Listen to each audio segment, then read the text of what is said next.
ghosts, ghouls, and things that go bump in the night.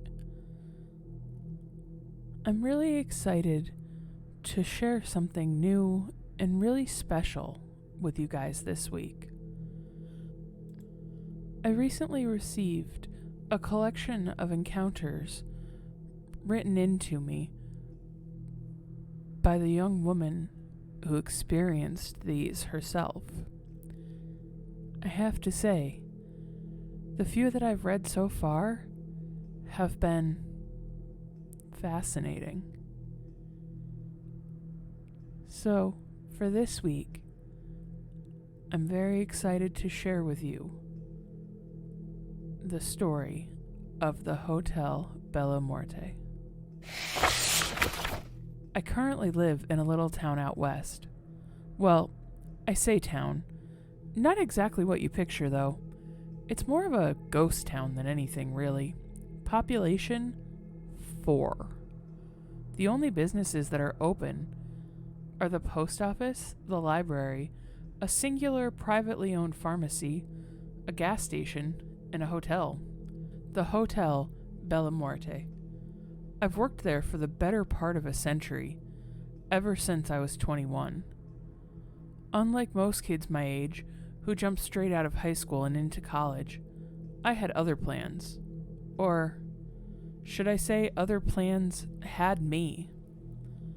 I lived the town over from the previously mentioned one, a town that had far more people and businesses.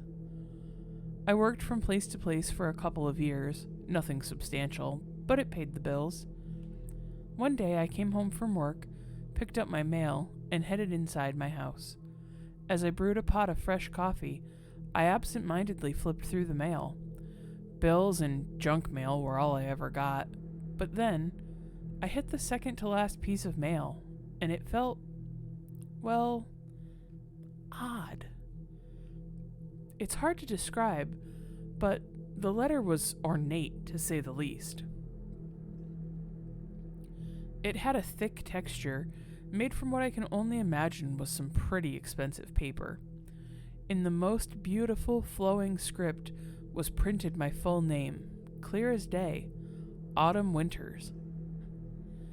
It had no return address, and it didn't have my address either, just my name. The fact that someone knew me intimately enough to hand-deliver a letter to me without me knowing was a strange thought to me. I had very few friends because I grew up an army brat.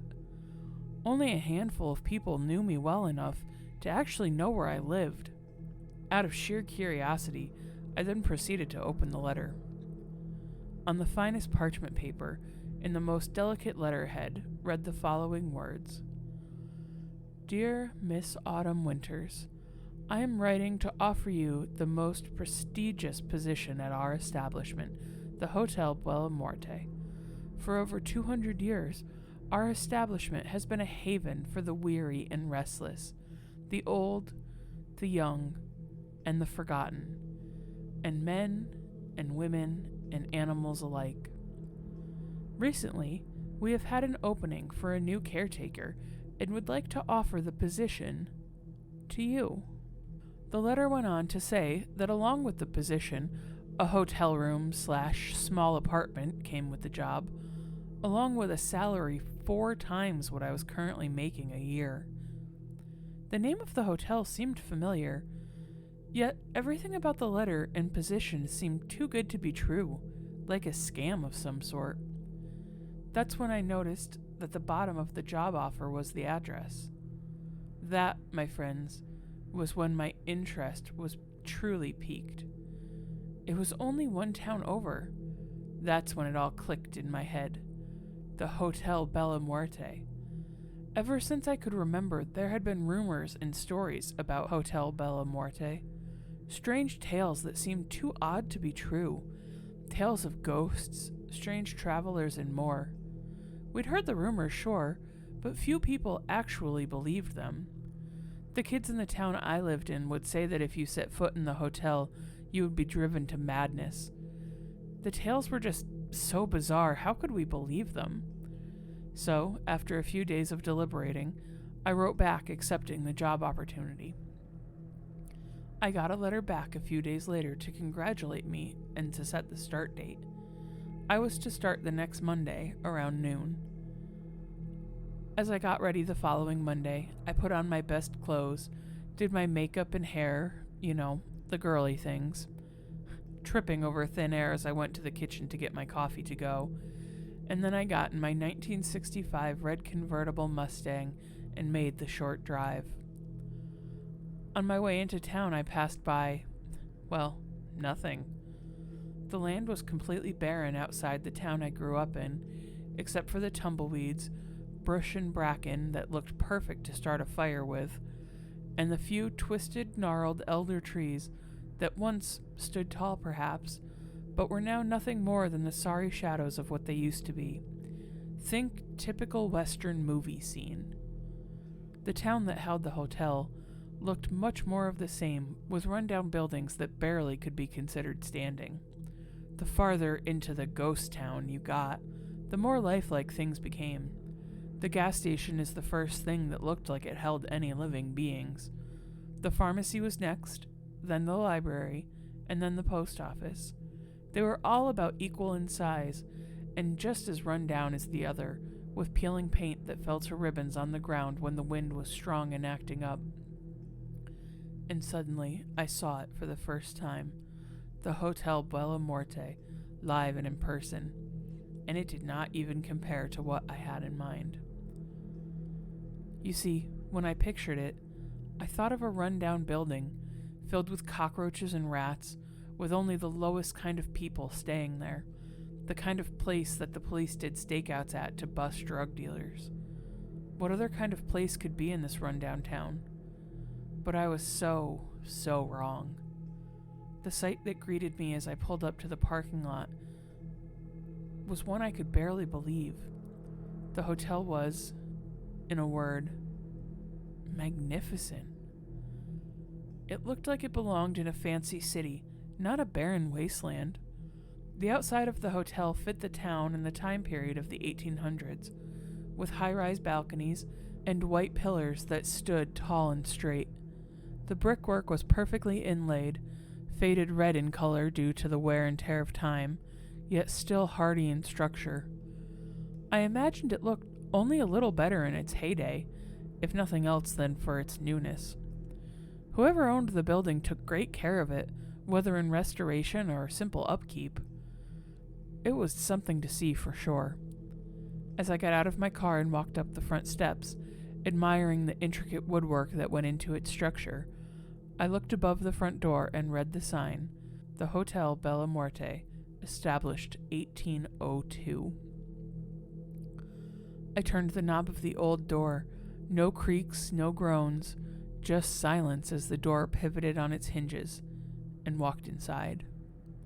Now, as impressed as I was with the outside of the place, it didn't even compare to what was before my eyes. As you entered into the lobby, the first thing that would come to attention was the grand staircase. Made of beautiful mahogany wood, rich in cherry brown undertones, swooping as it dipped from its height down to the floor. To the left, I became aware of a lobby desk. It was the same type of wood as the staircase, with intricate designs that swirled down its length, carved out by some long-dead carpenter. Behind the desks were the letter boxes, with the numbers carefully and expertly placed in their centers, numbering from 1 to 15. The parlor was to the right. It looked as though it was frozen in time like the rest of the place, with old furniture with floral designs and high backs, to the wallpaper that looked much of the same. It was stupendous. After I had gotten done admiring the lobby, I slowly walked over to the desk. No one was there, not a single soul. I rang the bell on the counter, yet no one came, and after a few more minutes of waiting, I called out a "Hello?" and still, no one came. I began to wonder what I should do next. In our correspondence, I never got a phone number, despite noticing an old rotary phone on the desk near the letterboxes. Then I realized I actually never got a name of the person I was corresponding with. I didn't even know who my employer was. As I grappled with this realization, the phone began to ring, breaking the silence. I almost jumped out of my skin, scared by the loud ringing in the otherwise silent room. After no one magically appeared to answer it, it fell silent after the fourth ring, only to begin ringing once more. After regaining my composure, I walked around the desk to the back, looking around as I did, and feeling as if I were a child about to be caught with my hand in the cookie jar, and I picked up the phone. "Hello?" I answered slowly. "Yes, is this Autumn?" Yes, it is," I replied. "Who is this?" "I am the owner, Mary, and my sister, Martha, is also on the phone," the voice said. "Oh, hi," I said, stunned by the fact that the owners were calling instead of actually being there in person to greet me. "Are you coming by, or are you here somewhere?" "Oh, no, hun. We aren't there. We are never at the hotel." "That would be ridiculous," Mary said, as her sister Martha chimed in the background. "Oh, that is terribly ridiculous," she said, giggling. "Oh, okay," I said, now terribly confused. "No, we were just calling to let you know that there is a letter with the instructions for the job next to the phone, and to let you know that we will be checking in from time to time.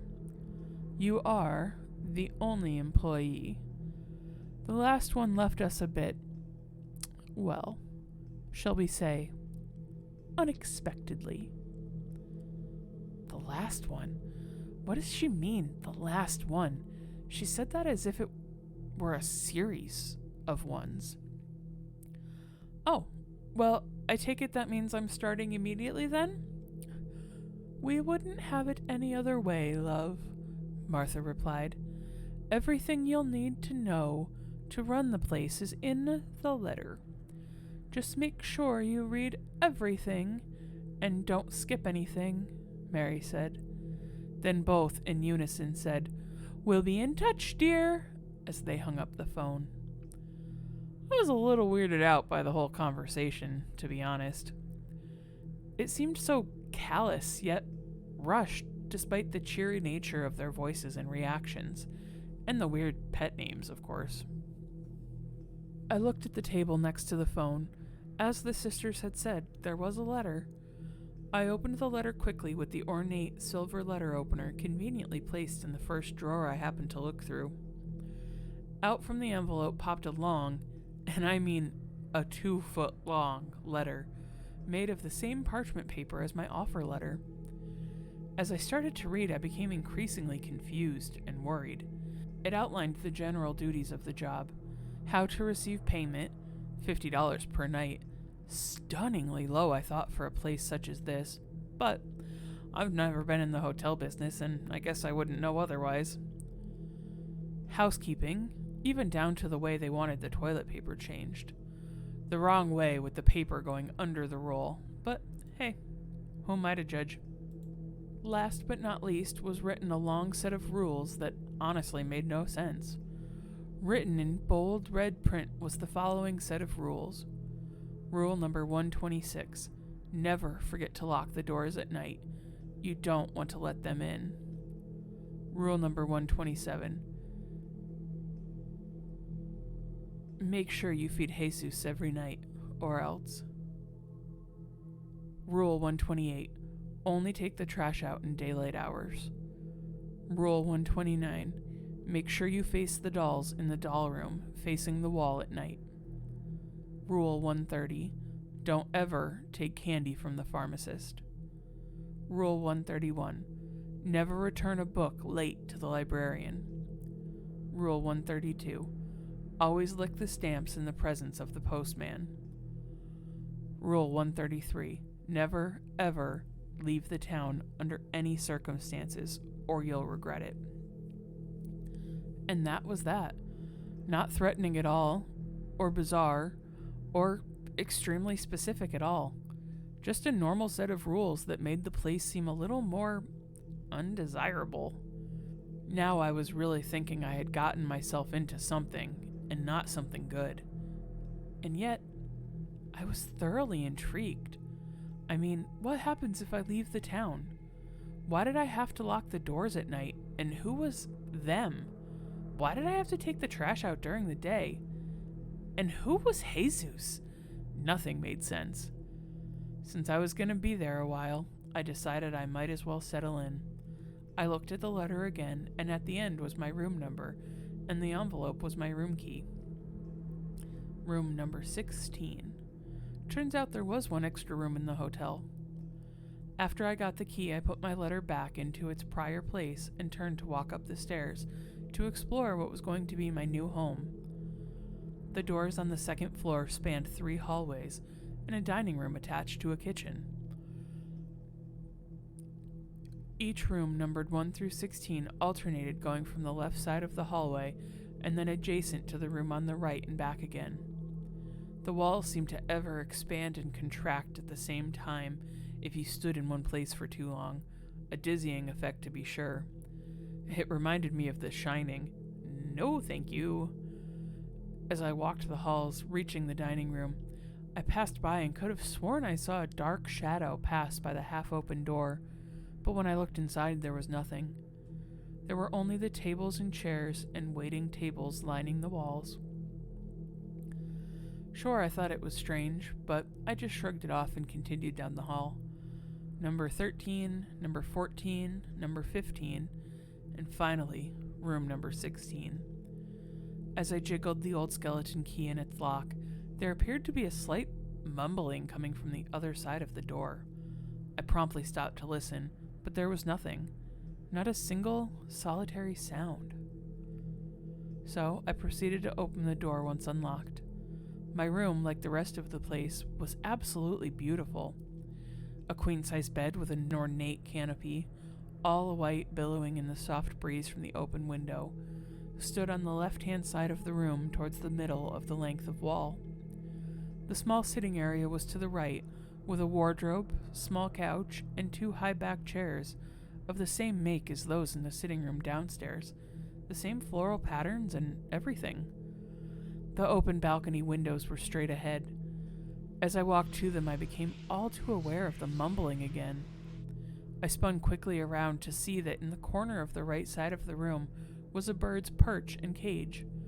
And when I say a bird, I don't mean a parrot or a cockatoo or even a parakeet or finch. What I saw sitting there was a raven, and it was talking. Just strange phrases and random words, but human words nonetheless.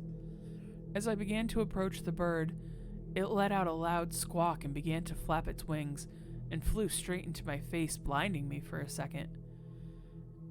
Now, I think it would be fair to mention, for visual sake, that I hate birds. Yeah, they are or can be pretty, and yeah, they have beautiful songs and musical notes that they chipperly sing out, and yeah, perhaps they make good companions for some people. I, however, am not one of those people, and I especially hate when their little, or in this case big, flappy wings come flying in my face or near me or in my visual field. So of course I screamed out, which only made it squawk louder with its horrible croaky voice. Then, as soon as it hit me, it flew away. I took my arms down after a moment, once I knew it was gone, which had been trying to shield my face, and began to look around the room. Not a bird in sight. Had I just dreamed that I saw that, or was I starting to go loco in that hotel as the many rumors from my childhood had said you would if you stepped foot into the Hotel Bella Muerte? After calming down a bit, I began to shrug off the fear, and I replaced it with the determination to settle in and set up the room with my things.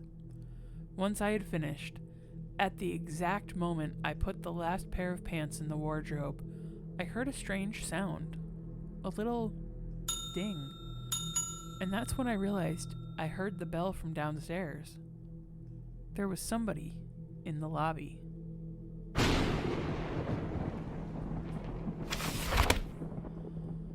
And that, listeners, concludes the first part of the journal I received about the Hotel Bella Muerte.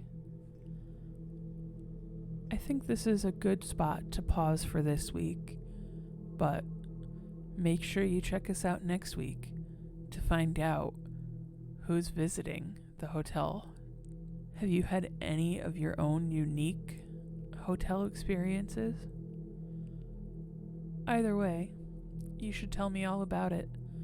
You can send me an email at hauntedhorrorstorian@gmail.com, or you can always find me on Facebook at Haunted Horrorstorian Podcast.